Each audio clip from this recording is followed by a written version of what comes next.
नमस्कार दोस्तों, Hindi chess basin channel पे मैं निकलेश जैन आप सभी का हार्दिक अभिनंदन करता हूं। दोस्तों, आज ऐतिहासिक दिन है। भारत ने चीन को 4-2 से हराते हुए फीडे विश्व ऑनलाइन ओलंपियाड में जो है ग्रुप ए में टॉप कर लिया है दोस्तों। और इसके कारण भारत सीधे क्वार्टर फाइनल में पहुंच गया। और सबसे बड़ी बात कि ये हाल के वर्षों में सबसे बड़ा परिणाम है कि जब भारत ने चीन जैसी टीम को 4-2 से हराया। लेकिन ये परिणाम दिलाने में मेरे ठीक ऊपर ये जो दो बच्चे नज़र आ रहे हैं, इनका बहुत बड़ा योगदान है। ये देखने के लिए बच्चे हैं, लेकिन ये जूनियर खिलाड़ी भारत की शान है। प्रज्ञानंदा और दिव्या देशमुख ने भारत को चीन के खिलाफ ये बड़ी जीत दिलाई। हालांकि पूरी टीम का उसमें योगदान है, लेकिन ये दो हमारे आज के हीरो रहे हैं। तो आज हम इनके दो मुकाबले देखने जा रहे हैं। इससे पहले मैं आपको दिखाता हूँ कि क्या हुआ ओलंपियाड में आज के दिन। तो सबसे पहले हम जहाँ देखते हैं कि आज का दिन बड़ा अच्छा गया पूरा का पूरा। और तीसरे दिन ओलंपियाड में देखिए, भारत ने सबसे पहले जॉर्जिया को 4-2 से हराया, उसके बाद जर्मनी को 4.5 से हराया, और उसके बाद अनएक्सपेक्टेड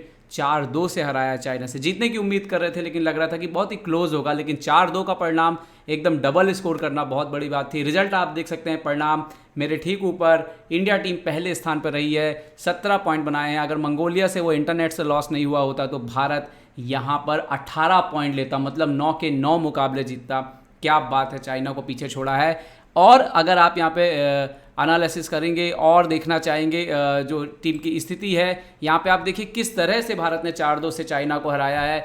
विदित ने डिंग लीरेन जैसे खिलाड़ी से ड्रॉ किया, हरिकृष्णा ने यू यांग, ये बड़े मजबूत खिलाड़ी हैं, दुनिया के टॉप 10 टॉप 12 में आते हैं।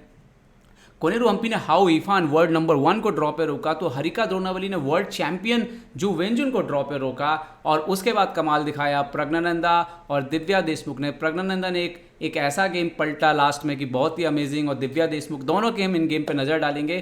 तो आइए चलते हैं और देखते हैं कि क्या कुछ हुआ प्रज्ञानंदा और सबसे पहले लिव यान के बीच जो मुकाबला हुआ है। ये जूनियर प्लेयर हैं, और चाइना का कोई भी जूनियर प्लेयर जो है वो कमज़ोर खिलाड़ी नहीं होता है दोस्तों। तो सबसे ये मुकाबला देखेंगे, मुकाबला लंबा है, 66 चालों का है। दिव्या का मैच भी लंबा है, इसलिए थोड़ी सी तेज जाएंगे और मेन जो पॉइंट्स हैं वहाँ पर डिस्कस करेंगे। प्रज्ञानंदा इसमें वाइट पीसेस से खेल रहे थे, तो E4 E5 night F3 night F6 D4 E। अब तो एक तो देखिए कि अपोनेंट जो है वो शुरुआत से पेट्रॉफ डिफेंस खेलता है, और जब कोई पेट्रॉफ डिफेंस खेले तो वाइट से जीतना, एडवांटेज गेन करना, ये बहुत ही मुश्किल होता है। सो D4 E, यहाँ पर नाइट इंटू E4 मारा, so D into E5 D5, so knight B D2 knight into D2 bishop into D2 bishop E7। तो नॉर्मल डेवलपमेंट दोनों साइड से हो रहा है, हम जैसा देख सकते हैं। बिशप D3 बिशप G4, तो दोनों साइड के बिशप भी यहाँ पर जो है वो डेवलप होते हुए। तो H3 bishop H5 castle night D7। और अब यहाँ पर प्रज्ञानंदा जो है वो अपना स्टाइल ऑफ प्ले, जो उनका अग्रेसिव तरीका है खेलने का, उसको शो करते हैं। कैसल करने के बाद उन्होंने खेला यहाँ पर G4। ओके, अपोनेंट खेलता है बिशप G6। बट यहाँ पे आइडिया उनका एक्सचेंज करना तो था बिशप से बिशप प्रज्ञानंदा का, लेकिन उन्होंने खेला बिशप F5। ये स्मार्ट मूव है। स्मार्ट मूव कैसे कि जब भी अगर आप हमें मारेंगे तो हमारा ये पॉन जो है यहाँ पर पहुँचेगा सेंटर के इस पॉन के पास E5 के बाद, और ये एक अच्छा कॉम्बिनेशन होगा वाइट के लिए। ओके, C6 खेला अपोनेंट ने सबसे पहले तो। ओके, बिशप F4 E5 के पॉन को सपोर्ट दिया, bishop into F5 G into F5 queen B6। अब क्वीन के बाहर आते साथ ही यहाँ पर ये तय हो गया कि ब्लैक जो है वो भी काउंटर प्ले चाहता है, और उसका आइडिया कि जल्दी से जल्दी कैसल किया जाए और फिर आपके ऊपर जो है रिवर्स अटैक कर सकता है ब्लैक। अच्छा, अब अभी B2 के स्क्वायर पर अटैक है, लेकिन ये उतना यूज़फुल नहीं है जैसे कि अपन क्वीन E2 प्रज्ञानंदा ने खेला। यहाँ पे क्वीन E2 B2 वगैरह नहीं मार सकते थे, क्योंकि रुके B1 के बाद ये स्थिति और ख़राब हो जाती है। हमको B7 का स्क्वायर मिलता, और ये दो पॉन का आगे होना ये अच्छा नहीं था ब्लैक के लिए। ओके, तो यहाँ पर लॉन्ग कैसल किया उन्होंने, जो कि उनके लिए नॉर्मल है। और अब प्रज्ञानंदा यहाँ पे स्लो भी खेल सकते थे, C3 करके भी खेल सकते थे, लेकिन प्रज्ञानंदा ने यहाँ पे पोजीशन को ओपन करने का ऑप्शन चुना। हालांकि इसके बाद क्या हुआ, C4 DC4 क्वीन C4, शायद ये थोड़ा सा स्लाइटली गलत डिसीजन था उस समय बोर्ड पर। Queen B4 queen into B4 bishop into B4। हुआ ये कि इसके बाद थोड़ा सा गेम वाइट का स्लो हो गया, और bishop G3 bishop E7 bishop G3। Actually में आइडिया ये था कि जब कभी भी आप इस डायगोनल पर अटैक करोगे तो F6 का थ्रेट नहीं आना चाहिए, तो इसलिए वो दूर गए थे। बट इससे थोड़ा मौका मिला अपोनेंट को कंट्रोल करने का पोजीशन। रुक F1 and now night C5 रुक E2, और इसके बाद रुक D5। और इसके बाद ऐसा लगने लगा कि शायद ब्लैक जो है उसने इक्वलाइज कर लिया है। ओके, इन्होंने खेला रुक C1 प्रज्ञानंदा ने, और ब्लैक ने खेला F6। और शायद ये मूव प्रज्ञानंदा से मिस भी हुई। लाइव एनालिसिस में भी यही बात समझ में आ रही थी जब एक्सपर्ट एनालिसिस चल रहा था। तो अब क्या हुआ कि F6 के आने से क्या हुआ कि आपका ये जो पॉन है ये ना बहुत ही वल्नरेबल हो चुका है और ये मोस्टली जो है वो बचेगा नहीं। तो अभी सबसे पहले तो उन्होंने क्या किया, बिशप H4, ताकि आप मार नहीं सकते क्योंकि ये पिन है। सो यहाँ पर इमीडिएटली उन्होंने खेला बिशप D8, उनके अपोनेंट ने, यान ने। नाउ रुक C4। अब यहाँ से आपको दिखेगा कि जो हमारे जूनियर खिलाड़ी हैं इनमें कितनी क्षमता है किसी भी पोजीशन को पलट देने की। ये पोजीशन ऑलरेडी इक्वल हो चुकी है और थोड़ा सा बल्कि ब्लैक बेटर है, लेकिन वो हार नहीं मानते हैं और किस तरह से नए पीसेस को इन्वॉल्व करते हैं, किस तरह से नया टारगेट ढूंढते हैं, ये बहुत ही उम्दा बात है। इवन विश्वनाथन आनंद जी खुद भी चेस बेस इंडिया को उन्होंने मैच के बाद जो इंटरव्यू दिया उसमें तारीफ कर रहे थे कि जिस तरह से खिलाड़ी नया टारगेट ढूंढते हैं वो बहुत ही शानदार है। आइए देखते हैं रुक C4। अब ये रुक क्या करने आया कि आपका ये पॉन तो जा रहा है E5 वाला, इमीडिएटली वो शिफ्ट हो गए G7 वाले पॉन को। अपने ने खेला bishop F6, now night G5। तो मतलब मौका नहीं छोड़ते अपने मोहरों को इंप्रूव करने का। एक्चुअली में ये पोजीशन थोड़ा सा अभी भी ब्लैक के फेवर कर रही है। क्या करना है ब्लैक को, एक्चुअली ब्लैक को अपने रुक को नीचे लाना है, नाइट को D3 और नाइट को F4 ले जाना है, और अगर ब्लैक जल्दी से काम करे तो उसको काफ़ी एडवांटेज पोजीशन पे आ सकता है। लेकिन ब्लैक ने नहीं किया। क्यों, देखिए आगे क्या। उन्होंने खेला H6, सो नाइट F7, रुक F8, सो बिशप इंटू F6। पहले तो इसको एक्सचेंज किया और ये एक नया वीकनेस पॉइंट क्रिएट किया ब्लैक के लिए, ठीक है। सो खेला नाइट इंटू H6, पॉन वापस मिला। लेकिन अब यहाँ पे मौका था जब रुक D1, king H2, night D3 इस तरह से खेलता ब्लैक तो ये ज़्यादा अच्छा होता उसके लिए। लेकिन ब्लैक यहाँ पे डिफेंसिव हो गया और यही अंतर है, समझिए कि समय घड़ी में, दोनों के पास घड़ी में समय जो है यहाँ पे सेकंड्स में बचने लगा। खासतौर पे प्रज्ञानंदा के पास समय काफ़ी कम हो गया था, लेकिन थ्रेड्स पे थ्रेड्स और रैपिड गेम में इसका बहुत महत्वपूर्ण होता है कि जब आप थ्रेड्स दे पाते हैं लगातार अच्छी थ्रेड्स, ठीक है। तो अपोनेंट यहाँ पे डर के अंदर की तरफ गए, सो रुक G6, नाइट D3 आए यहाँ पर। लेकिन यहाँ पर प्रज्ञानंदा ने जो है अपना जो एक रुक दबा रह सकता था अंदर, उसको एक्सचेंज करने के लिए सामने रख दिया। नाइट F4, रुक into D7, king into D7, now रुक G7। ओके, सो किंग वापस जाता है C8 पे। और अब यहाँ पे अब प्रज्ञानंदा क्या करते हैं, उनके पास ये जो एक एक्स्ट्रा पॉन है इसको थोड़ा सा डेंजर बनाने की कोशिश करते हैं। तो किंग H2, नाइट H5। तो यहाँ पे क्या किया, पहले तो खेला रुक H7, जैसे नाइट F4 वापस तो H4। और जैसे ये पॉन पुश होता है अपोनेंट का दिल जो है वो धड़कना शुरू होता है कि अरे ये पॉन डेंजर नहीं हो जाए कहीं। तो वो उन्होंने सोचा कि भाई ये बहुत ही पेसिव प्ले हो रहा है, ये रुक जो है वो इस पॉन को बचा के बैठा हुआ है, ये नाइट भी वही कर रहा है, एक प्रकार से डिफेंस जैसा काम कर रहा है कि रुक को आने नहीं दे रहा है, तो ये पॉन कहीं डेंजर ना हो जाए। तो उन्होंने क्या किया, F6 का पॉन छोड़ के इक्वलाइज करने के लिए यहाँ से आए रुक F7, सो night H5, night G4, F6 पे अटैक, रुक D4, नाइट F6, सो रुक into H4 check, king G2, night F6, रुक F6। अब ये क्या हो गया, ये पोजीशन एक्चुअली इक्वल है और ये ड्रॉ होना चाहिए रुक एंड गेम में। लेकिन यहाँ पे थोड़ा सा चिंता का बात ये है कि अगर ये दो जो पॉन है और अगर ये पॉन चला गया एक, तो बहुत प्रॉब्लम हो सकता है क्योंकि किंग यहाँ पे है। और वही हुआ जिस बात का डर था उनके अपोनेंट को। रुक F4, सो रुक F7, तो किंग कट ऑफ, A5। अब उन्होंने क्या किया, अपने पॉन वहाँ से बढ़ना शुरू किए, किंग G3, सो किंग B8, यहाँ पे F6 पुश किया, तो उन्होंने खेला A4। यहाँ पे शायद जो है B5 वगैरह भी शुरू कर देना चाहिए। ओके, रुक F8, सो किंग A7, रुक E8। और ये वो मोमेंट आता है बोर्ड पर जब ब्लैक रुक इंटू F6 और रुक इंटू E5 पॉन मार लेता है। Okay, king B6। अभी भी दोस्तों ये गेम अगर बहुत एक्यूरेटली खेला जाए तो वाइट के लिए जीतना मुश्किल है, लेकिन गेम में क्या हो रहा है कि ब्लैक लगातार प्रेशर में आता चला गया और प्रज्ञानंदा ने बहुत अच्छे से अपने पॉन को यूज़ किया।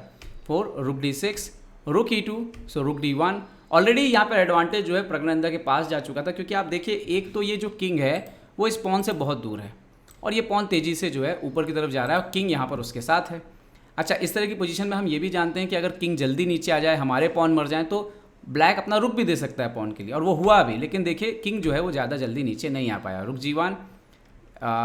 सो इवन इस पोजीशन पे भी शायद जो लोग कह रहे थे कि किंग शायद यहाँ पे ब्लैक और जल्दी नीचे आने की कोशिश कर सकता था। ओके, क्योंकि अल्टीमेटली तो आपको रुक को पॉन के लिए देना पड़ेगा। सो किंग F4, रुक F1, किंग G5। तो ये जो रुक से मूव्स खराब हुए ना, ये मूव खराब नहीं होने चाहिए थे, किंग जल्दी नीचे की तरफ आना चाहिए था। King C5, F6, king D4। तो ये थोड़ा अगर सोचिए 2 मूव और नीचे होता है तो फ़ायदा होता है ना ब्लैक को, कि अभी प्रॉब्लम हो सकता था वाइट को थोड़ा सा।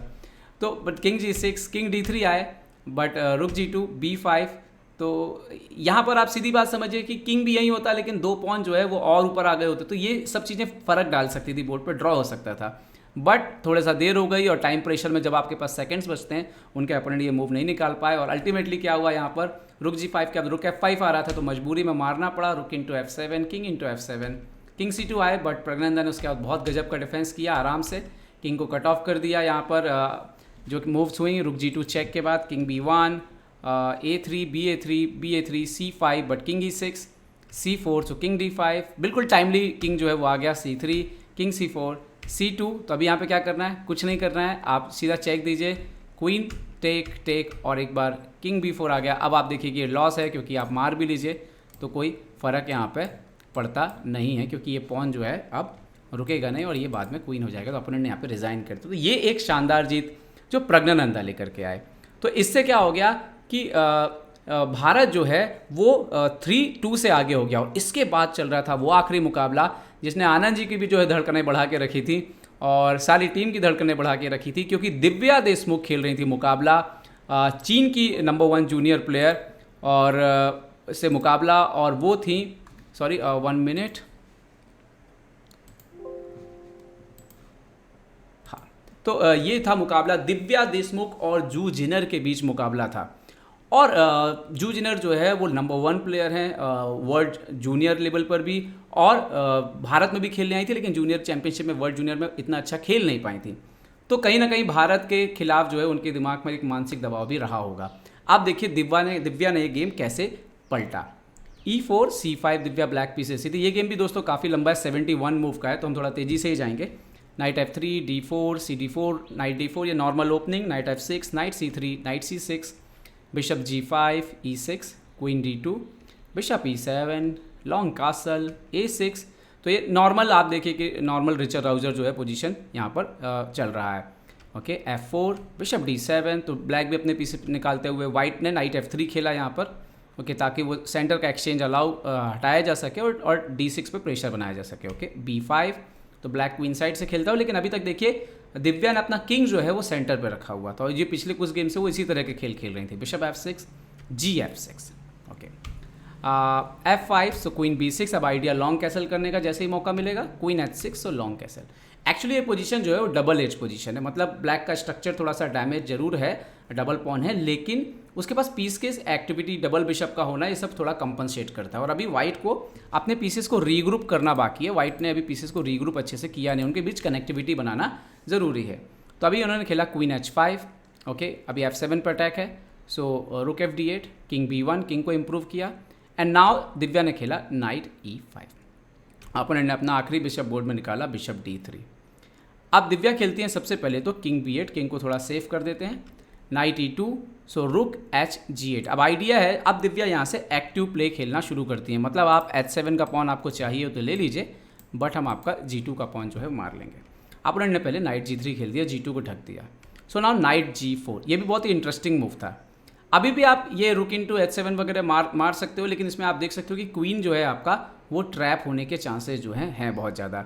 सो रुक D2, now bishop C6 and F into E6। Finally जो है यहाँ पर दिव्या की अपोनेंट जो है वो मार देती हैं। तो okay, F into E7 and now queen into H7। अब क्या हो गया है, F7 के पॉन से जाने से अब रुक H8 वगैरह आप नहीं रख सकते, क्योंकि E7 का आपका बिशप जो है वो हैंगिंग है। तो दिव्या ने सबसे पहले बिशप D8 खेला, लेकिन थोड़ा सा आप देखो ध्यान से, तो ये जो क्वीन है जिसने जो पॉन मारा है वो थोड़ा सा अटक गया है, अभी एकदम से कहीं निकल नहीं रहा है। तो दिव्या इस बात को समझ रही थी कि आपके कैंप में जो है आपके क्वीन की कमी लग रही है। रुक E1, बिशप E8 खेला दिव्या ने और सारे स्क्वायर्स क्वीन के सब कुछ सेव करते हुए बंद कर दिया। यहाँ पर ध्यान रखिए कि बिशप जब अंदर होते हैं और एक साथ होते हैं तो भले ही वो अंदर हों, लेकिन वो एक मूव में बाहर आ सकते हैं और वो बहुत सारे स्क्वायर्स को जो है कवर करते हैं। सो यहाँ पर उनके अपोनेंट ने खेला क्वीन H3, क्योंकि उनको समझ में आ रहा था कि उनका क्वीन थोड़ा सा फंस रहा है, उसको प्ले नहीं मिल रहा है। ओके, अभी इन्होंने खेला बिशप F7 ताकि नाइट हटाएं तो E6 पर प्रेशर ना आए, नाइट H1। और अब वो क्वीन के लिए स्पेस बनाने की कोशिश जो है उनके अपोनेंट करने लगे, क्योंकि उनका क्वीन अभी भी बाहर नहीं निकल रहा था। अब दिव्या ने खेला नाइट E3 इसी बात का फ़ायदा उठाते हुए। ओके, यहाँ पर जो सही चाल हो सकती थी, नाइट G1 सीधा अटैक किया जाता नाइट के ऊपर और फोर्स किया जाता नाइट को हटने के लिए, नाइट G5 को वापस आना पड़ता। तो लेकिन उनके अपोनेंट ने क्या खेला, यहाँ पे उनके अपोनेंट ने खेला रुक D E2 और यहाँ पर दिव्या ने फाइंड की बेहतरीन मूव और एक बेहतरीन पॉन जो है, दो पॉन का जो जीवन है वो संकट में डाल दिया, और वो पॉन थी ये दो पॉन। देखिए क्या हुआ, रुक H8, क्वीन G3, सो दूसरा रुक F G8, क्वीन F2, सो नाइट इंटू G2। और आफ्टर दिस मैच या आफ्टर दिस पोजीशन मैं बोलूँगा कि इस पोजीशन के बाद दिव्या बेहतर होती गई। लेकिन आप में से अगर किसी ने मैच ना देखा हो, मैं आपको बता दूं कि यहाँ पर इनका समय सेकंड्स में चल रहा था, सेकंड्स में टाइमिंग चल रही थी, और ऐसे में ये सब मूव्स ढूंढना बहुत ही खतरनाक। मतलब 2 सेकंड बच रहे थे, 1 सेकंड बच रहा था, 3 सेकंड बच रहे थे, तो जो देखने वाले थे उनकी भी धड़कनें रुक रही थी, लेकिन दिव्या बिल्कुल दिव्य तरीके से जो है चालें ढूंढती चली जा रही थी। ओके, देखिए आगे क्या हुआ, नाइट D4 तो E5, नाइट F5। तो अब देखिए एक्सपर्ट तरीके से पॉन मार लिया, पोजीशन बैटन कर ली, अब वो अपने पीसेस को एक्सचेंज करेंगी। क्वीन इंटू B6 तो ये ऑलमोस्ट करना ही था, बिशप B6, रुक D2 सो D5, तो अपना एक जो वीकनेस है उसको भी ख़त्म करिए। E into D5, bishop into D5, knight E7। Okay, so यहाँ पर देखिए उन्होंने कुछ बिशप को बचाया नहीं, सीधा पहले रुक को गए एक्सचेंज के लिए, ताकि H2 के पॉन पर प्रेशर बनाया जा सके। रुक G2, night bishop into G2, night G3, सो रुक इंटू H2, और इस पोजीशन के बाद दिव्या ऑलरेडी पॉन अप यहाँ पर हो चुकी थी। Okay, night E4, bishop into E4, bishop into E4, bishop F2, रुक F1, और यहाँ पे ऐसा एक दो मूव लग रहा था, king C7, A3, king D7, night F5 के बाद की लाइट या opposite colour bishop end game में कहीं ड्रॉ नहीं हो जाए, क्योंकि पोजीशन में आपके पॉन जो है वो आगे नहीं बढ़ रहे हैं। लेकिन दिव्या ने देखिए पहले क्या किया, बिशप C5, रुक D1, तो पहले किंग वापस, रुक E1, तो पहले यहाँ पे क्या किया उन्होंने, बोला रुक को एक्सचेंज कर देते हैं। ओके, रुक E2, नाइट E2। अब क्या था कि दोस्तों ये पोजीशन वैसे ड्रॉ होनी चाहिए, लेकिन अगर आप गलती से भी अपने पॉन गवा दें, तो देखिए ये बोलो सेकंड्स में चल रहा है, अपोनेंट के पास मिनट है लेकिन आपके पास सेकंड्स है, और उस समय भी वो अपोनेंट की गलतियों को कितनी तेजी से पकड़ती हैं दिव्या, देखिए। ओके, C3 सो नाइट F4, किंग C2 सो नाइट E6, किंग D3। तो अब देखिए किंग जो है वो एक्चुअली मेन पॉन से थोड़ा दूर आ रहा है, जो कि उसको नहीं आना चाहिए अगर उसको ड्रॉ चाहिए, क्योंकि वैसे भी ये पॉन को पुश करना बहुत ही मुश्किल है ब्लैक के लिए। ओके, तो दिव्या ने पे खेला बिशप F2, और अपोनेंट ने ब्लंडर यहाँ पे किंग E2 खेला, ये वापस आए बिशप B6, और देन ये ब्लंडर हो गया किंग D3। क्यों? क्योंकि नाइट C5 चेक आ गया। अब प्रॉब्लम ये है कि आप अपने पॉन्स के पास जा नहीं सकते, आपके पॉन जो है अगर जाएंगे तो बिशप मर जाएगा, और बिशप को सपोर्ट लगा के रखते हैं, तो नाइट A4 के बाद दूसरा पॉन जो है यहाँ पर मर गया, और इसके बाद ही दिव्या की जीत जीत जो है वो तय हो गई। और सेकंड्स में खेल रहे थे, एक बार फिर से याद दिला दूँ, सेकंड्स में दिव्या यहाँ मुकाबला खेल रही थी। King F3, so knight into B2, knight E7, king D7, knight D5, bishop D8, knight B4, A5, और यहाँ से पॉन पुश करना शुरू कर दिया अपना। So knight C2 and now knight A4, और अब दूसरा पॉन जो है यहाँ पे जाने के लिए तैयार हो गया था, किंग D6, सो किंग E4, सो नाइट इंटू C3, तो 3 पॉन अप दिव्या यहाँ पर हो गई थी। किंग D3, यहाँ पर देखिए थोड़ा सा night D5, bishop E4, night F4, थोड़ा कुछ मूव्स यहाँ पे मुकाबला चलता है। किंग C5, किंग को इम्प्रूव किया, bishop F5, knight E2 check, और किंग D2 पे उन्होंने नाइट D4 रख के इस पोजीशन को अपोजिट कलर बिशप बनाया। क्यों? क्योंकि 3 पॉन अप में अपोजिट कलर बिशप पे भी मैच जो है वो विन होता है। और यहाँ पर night D4, king D4, BD7 I, but B4, AB4, bishop F5, but E4, तो बिशप को कट ऑफ कर दिया। किंग पीछे गया तो बिशप B6, बिशप G6, सो bishop C5, king bishop H7, सो किंग E5 इम्प्रूव किया ताकि दूसरे पॉन को बढ़ा जा सके। King C2, F5, king B3, तो F4, किंग C4, तो F3 बढ़ दिया, क्योंकि आप मार नहीं सकते हैं, और मारेंगे तो ये पॉन नहीं रुकेगा, और वैसे ही वो पॉन नहीं रुक रहा है, सो यहाँ पर रिज़ाइन कर दिया जू जिनेर ने। तो दोस्तों भारत की बड़ी कामयाबी, मैं कहूँगा बेहद बड़ी कामयाबी, इस स्तर पर आकर के ऐसे मुकाबले जीतना, और ये 2 जूनियर खिलाड़ी भारत का भविष्य हैं दोस्तों। और बहुत उम्मीद है कि जिस अंदाज में भारत ने चाइना को हराया, जो कॉन्फिडेंस मिला होगा, क्वार्टर फाइनल, सेमीफाइनल, फाइनल, और जीत ओलंपियाड का, ऑनलाइन ओलंपियाड का ही सही, गोल्ड मेडल लाने के चांसेस इस टीम में नज़र आते हैं, क्योंकि इस टीम में जूनियर खिलाड़ी जो जोश और ऊर्जा भर रहे हैं उसका कोई जवाब नहीं है। उम्मीद है दोस्तों ये वीडियो आपको पसंद आया होगा, और हमारी अगर लाइव में जो भी गलतियां हो रही हैं, जो भी प्रॉब्लम हो रहा है, हमारी तरफ से हम पूरा प्रयास कर रहे हैं, बट उसके लिए मैं क्षमा चाहता हूं। अपना ध्यान रखिए, सुरक्षित रहिए, और भारतीय टीम को सपोर्ट करते रहिए। देखते रहिए ChessBase India. ChessBase India के लिए मैं निखिलेश जैन, जय हिंद। तो उम्मीद है आपको हमारे वीडियो पसंद आए होंगे। अपने सुझाव हमें जरूर दें, और याद रखें शतरंज की हर छोटी बड़ी खबर के लिए जुड़े रहें चेस बेस इंडिया चैनल से। जी हाँ, चाहे वो खिलाड़ियों के इंटरव्यू या फिर वो खेल का विश्लेषण, चेस बेस इंडिया हमेशा आपके लिए खबरें लाएगा सबसे तेज, सबसे जल्दी। सब्सक्राइब करें Hindi ChessBase India channel को। अगर आप यूट्यूब पर देख रहे हैं तो सब्सक्राइब करें, और साथ ही साथ बेल आइकॉन दबाना ना भूलें दोस्तों, क्योंकि इसी से मिलेंगे आपको सारे नोटिफिकेशन। फेसबुक पर देख रहे हैं तो जरूर लाइक और शेयर करना ना भूलें।